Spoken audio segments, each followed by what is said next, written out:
tout le monde, j'espère que vous allez bien. Aujourd'hui on va faire une vidéo sur le physique quand on veut être acteur ou actrice. Est-ce que c'est important d'être beau ou belle ou est-ce que ça n'a aucune importance? Alors je vais vous donner mon avis personnel dans cette vidéo, mais évidemment peut-être que quelqu'un d'autre ne serait pas d'accord. Moi, de ce que j'ai pu observer dans le métier et au cinéma, c'est que c'est pas vraiment des gens qui sont forcément beaux, qui sont recherchés, c'est plus des gens qui sont expressifs et qui arrivent à transmettre les émotions. Et en fait moi je trouve que ça revient un peu au même, parce que la beauté souvent c'est un reflet de la beauté intérieure et de notre capacité à exprimer les émotions. Et même je pense une personne donnée, quand elle est joyeuse, elle est déjà plus jolie que quand elle est triste, et c'est la même personne. Donc moi je pense que la beauté déjà dans la vie, on est plus jolie quand on sourit, etc. Et je pense qu'au cinéma, ça dépend des moments. Moi je pense qu'un bon acteur doit être capable d'être à la fois très laid et très beau dans ses émotions en fait. Il faut pas avoir peur de la laideur quand on joue, parce que c'est vrai que parfois on va jouer des émotions genre la colère, on va pas forcément être très beau, mais ça fait partie du travail. Franchement moi j'ai plein d'exemples de grands acteurs qui ont des physiques atypiques. Je pense à Gérard Depardieu. Alors personnellement moi je le trouve trop beau quand il était plus jeune, on va dire. Après je sais pas trop à quoi il ressemble maintenant, mais je pense que c'est plus la même chose du tout. Donc je sais que moi je le trouve beau dans ces films où il est jeune, mais qu'il y a plein de gens qui vont pas le trouver beau, qui vont dire qu'il a un grand nez ou je sais pas. Moi ce que je trouve beau chez lui par exemple, c'est qu'il a un physique assez viril, etc. avec une gueule cassée un peu. Je suis trop méchante, mais enfin voilà, je pense que vous voyez ce que je veux dire. Il a pas un physique hyper typique. Et pourtant en fait quand il joue il y a une sorte de douceur, il y a une sorte de fragilité, et moi j'aime bien ce contraste et je trouve que ça en fait la beauté de la personne quoi. Donc clairement Depardieu je pense que c'est un bon exemple pour montrer que c'est quelqu'un dans la vie qui est pas forcément beau selon les canons de la société qu'on a, mais quand il joue il devient beau, et il y a une beauté dans le fait qu'il sait super bien jouer et transmettre les émotions. Je sais que si certaines personnes m'ont posé la question, c'est parce que vous vous stressez, parce que vous considérez pas forcément beau et vous avez peur de pas réussir, et que vous pensez peut-être à des acteurs genre Brad Pitt ou Johnny Depp jeunes qui étaient vraiment canons. Et c'est vrai que leur physique ça les a aidés. Moi honnêtement ma réponse est très claire, je pense que peu importe votre physique, si votre rêve c'est d'être acteur, foncez, travaillez dur, parce que je pense que tout le monde a ses chances, peu importe le physique, et que chaque physique peut être intéressant. Par contre, pour être franche, les rôles que vous allez jouer vont vachement dépendre de votre physique.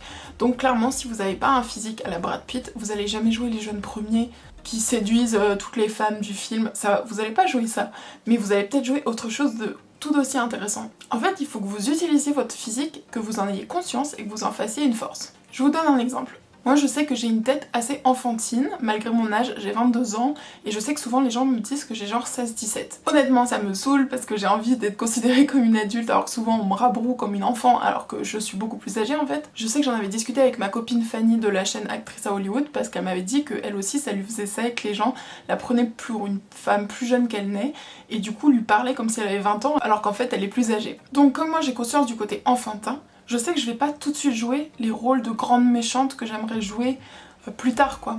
Donc en ce moment je suis en train de lire une BD sur Frédégonde, je sais pas si vous connaissez l'histoire de Frédégonde et Bruno, ces deux reines du Moyen-Âge qui s'entretuaient et tout.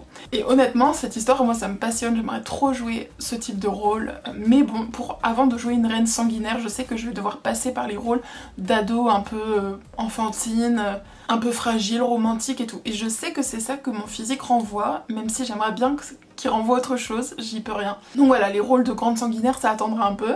Donc je vous conseille vraiment de prendre une feuille, d'écrire tout ce que votre physique, ce à quoi votre physique vous fait penser. Vous pouvez demander à vos proches. Là pour le coup l'âge n'a rien à voir, le fait d'être beau ou belle n'a rien à voir, c'est vraiment ce que vous dégagez. Je vous conseille, plutôt que de chercher la beauté à tout prix, de vous concentrer sur ce que votre physique dégage, sur le charisme, sur l'aura, sur la confiance en vous que vous dégagez, ou pas d'ailleurs. Sur tout ça, utilisez-le et vous allez pouvoir jouer des rôles qui sont intéressants pour vous.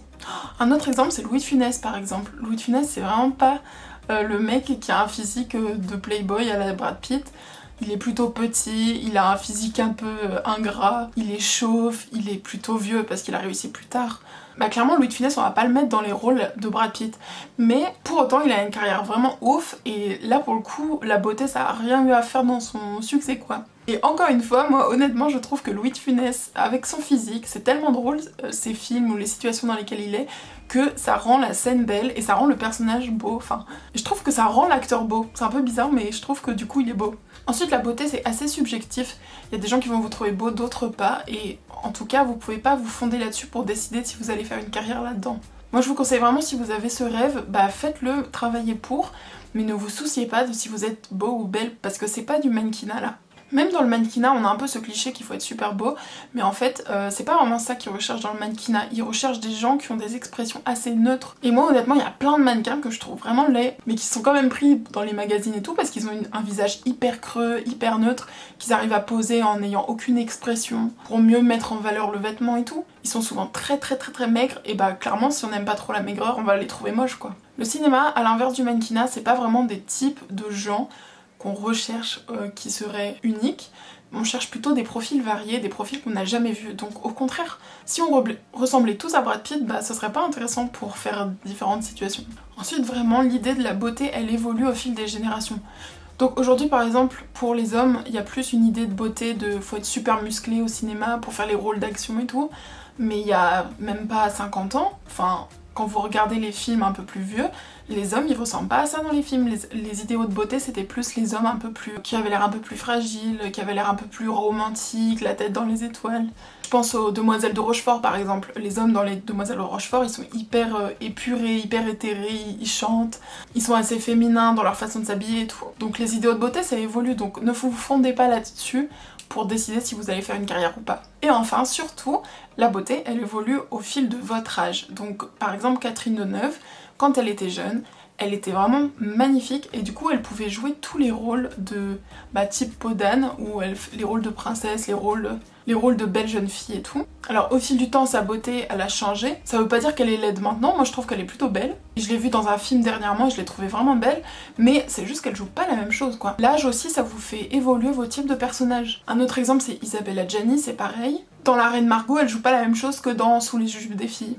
Ensuite, le physique, ça se travaille. Alors, c'est vrai qu'il y a certains points physiques sur lesquels vous devez travailler. Par exemple, les dents, c'est vrai que c'est sympa d'avoir des dents blanches parce que l'écran ne ment pas en fait. À la télé, au cinéma, vous allez tout de suite voir vos défauts. Avoir une belle peau, c'est important. Alors, à l'adolescence, surtout qu'il y en a plein qui sont jeunes sur ma chaîne qui voudraient devenir acteurs. En fait, à l'adolescence, c'est vrai que c'est compliqué parce qu'on a parfois de l'acné et tout, mais ça disparaît au fil du temps. Et moi, honnêtement, ça m'a aussi bloqué quand j'avais de l'acné, j'osais pas passer les castings parce que je me disais que je les aurais pas. Mais en fait, dites-vous que quand ils cherchent quelqu'un de 13 ans, ils vont justement chercher une vérité, ils vont chercher des gens qui ressemblent à des gens de 13 ans. Donc si tous les gens de 13 ans ont une peau parfaite dans leur film, ça va pas faire vrai. Donc c'est pas grave si vous avez un peu des imperfections et tout, parce que de toute façon, ils recherchent ça. Aujourd'hui, on est plus dans une ambiance de cinéma naturel. Donc tant mieux quoi, parce que tous les physiques sont un peu permis. Donc il y a des choses sur lesquelles vous pouvez travailler, il y a la peau, il y a les dents, il y a les ongles, il y a les cheveux. Ça, quand vous tournez un film, juste faut être vraiment propre et tout, mais à part ça, franchement, vous pouvez pas vraiment gérer votre physique. Et puis je finirai aussi là-dessus, c'est que de toute façon, les gens auront toujours un avis sur ce que vous faites, sur ce à quoi vous ressemblez. Et honnêtement, si c'est votre rêve, je vois pas pourquoi on devrait en avoir quelque chose à faire de ce que les autres pensent de notre physique. Le cinéma, c'est un milieu qui est quand même, je trouve, assez ouvert sur ce sujet-là, parce qu'il y a des physiques variées, donc profitez-en, lancez-vous, et faites de votre physique une force. S'il y a des choses qui vous complexent, faites-en une force, parce que peut-être que c'est ça qui va vous faire décrocher des rôles. Je pense aussi à Vanessa Paradis. Par exemple, Vanessa Paradis, elle a les dents du bonheur. Mais si elle s'était dit avant de commencer, j'ai un trou entre mes dents, je pourrais jamais faire une carrière, bah en fait, elle aurait pas eu sa carrière, et puis ça lui aurait pas donné le charme qu'elle a aujourd'hui dans ses films, parce que Vanessa Paradis, elle est unique justement parce qu'elle a cette particularité. Là, par exemple, la meilleure actrice du monde, selon moi, c'est Meryl Streep. Elle est vachement atypique aussi. Elle a pas un physique qui correspond au canon de la société, au canon de beauté et tout. Elle a un regard assez pétillant, elle a des yeux plutôt petits mais pétillants. Elle a clairement pas un physique d'actrice typique. Et bah pour moi c'est la meilleure actrice du monde quand même, donc comme quoi ça n'a pas vraiment grand chose à voir. Donc voilà, j'espère que cette vidéo aura pu vous rassurer si vous vous posiez cette question. Sachez aussi qu'on se pose tout le temps des questions sur son propre physique parce qu'on a tendance à pas avoir trop confiance en soi. Donc travaillez votre confiance en vous pour vous sentir plus beau et plus belle. C'est vrai que ça va plutôt vous aider. Si intérieurement vous vous sentez beau, vous allez plus être à l'aise pour jouer. Donc plutôt que de vous dire je suis pas assez beau pour être acteur, je vous conseille de travailler sur votre estime de vous-même parce que ça va transparaître à l'écran, ça va se voir. Si la vidéo vous a plu, vous pouvez me suivre sur TikTok, sur Instagram et sur ma chaîne YouTube. Je vous fais plein de bisous et à la prochaine vidéo. Ciao!